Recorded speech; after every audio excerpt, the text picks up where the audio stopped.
Assalamualaikum warahmatullahi wabarakatuh. Jadi saya buat video ini karena ada beberapa teman, mungkin juga ada yang tanya, apa iya sih kerja di Jepang itu prosesnya cuma 3-4 bulan. Nah, di sini saya akan sedikit meluruskan ya. Jadi gini teman-teman, secara pengalaman saya pribadi, dulu itu belajar kurang lebih 3 bulan. Nah, pas saya belajar itu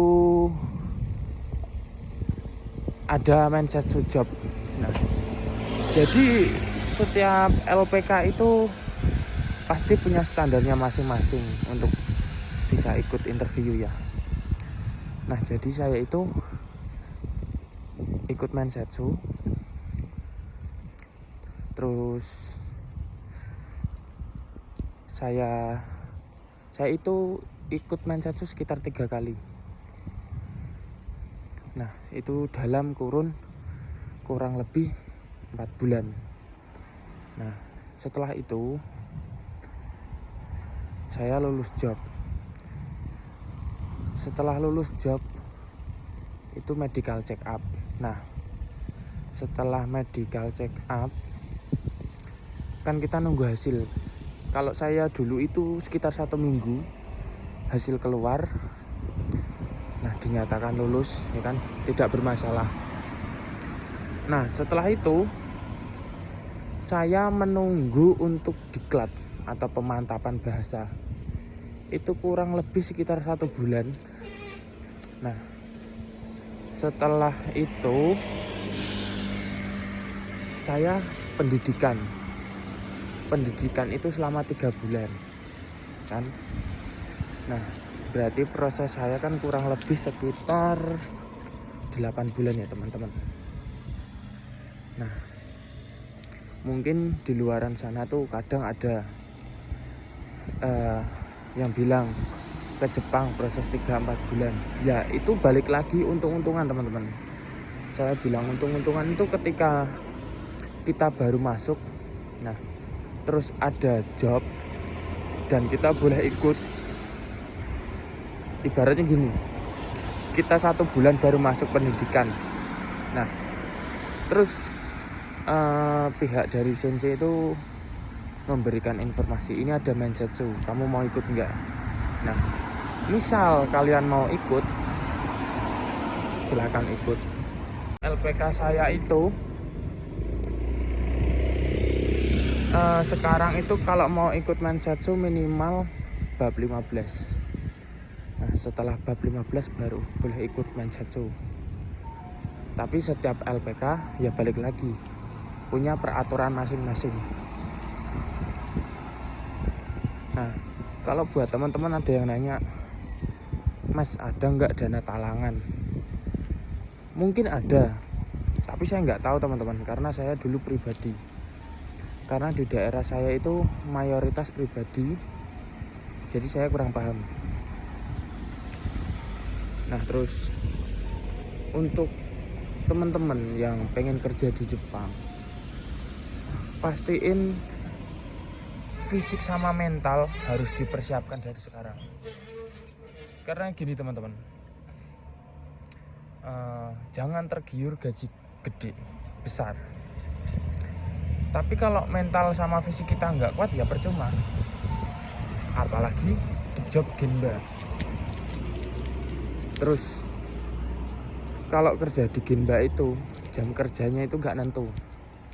Kalau seperti saya nih, kadang berangkat kerja itu sekitar jam 5. Kayak tadi pagi itu saya berangkat jam 5. Dan sekarang baru pulang. Sekarang itu setengah 9. Nah, kalau di perusahaan saya ada hitungan lemburnya, jadi ya alhamdulillah. Tapi terkadang berbeda perusahaan itu kadang nggak ada. Nah, terus buat teman-teman yang pengen ke Jepang, saran saya jangan terlalu tergiur dengan biaya murah. Karena gini teman-teman, biaya murah itu belum tentu juga menjamin proses kalian cepat. Karena sebenarnya balik lagi ke diri kita masing-masing. Namanya rezeki kita kan nggak tahu. Karena cari job di Jepang pasti ada interview, nggak mungkin nggak. Nah terus kalau interview kadang bisa gagal berkali-kali. Seperti saya nyampe 3 kali, teman saya ada yang nyampe 10 kali. Proses ke Jepang itu nggak gampang, apalagi butuh waktu, butuh biaya kan. Jadi sebelum punya niatan kerja ke Jepang, setidaknya fisik sama mental dikuatin. Ya bukannya saya buat takut atau gimana ya, cuman daripada nanti ketika kalian udah nyampe ke Jepang terus ngerasain apa yang saya katakan sekarang, itu malah jadi repot sendiri teman-teman. Ya karena banyak teman-teman hal kayak gitu. Karena teman saya yang pulang ke Indonesia itu banyak karena kasusnya kayak gitu. Terus secara gaji mungkin ada yang nggak sesuai dengan kontrak kayak gitu teman-teman.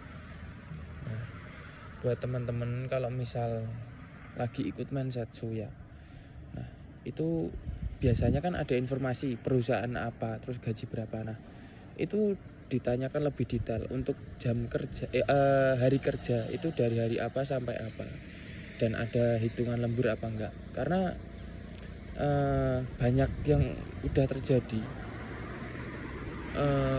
kerja itu katanya Senin sampai Jumat, Sabtunya dihitung lembur, tapi ternyata enggak. Banyak teman-teman.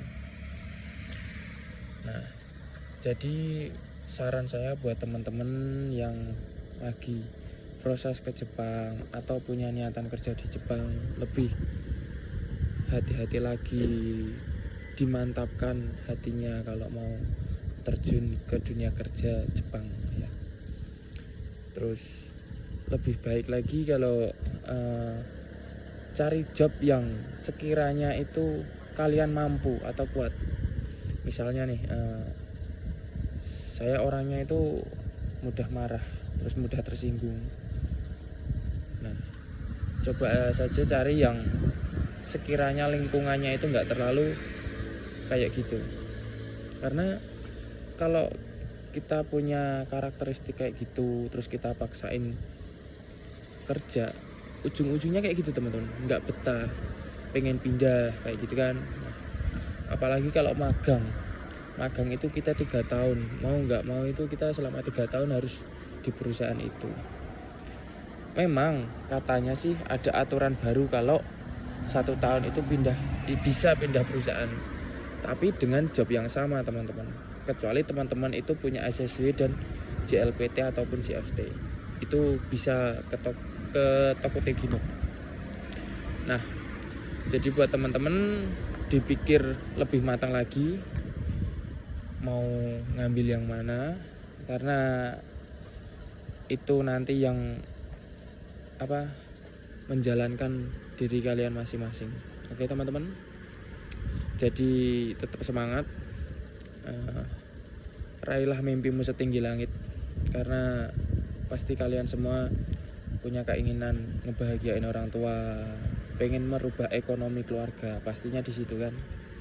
Nah jadi video ini cukup sampai di sini teman-teman, karena udah malam saya mau pulang. Jadi terima kasih. Pak Sukari sama Des. Wassalamualaikum warahmatullahi wabarakatuh.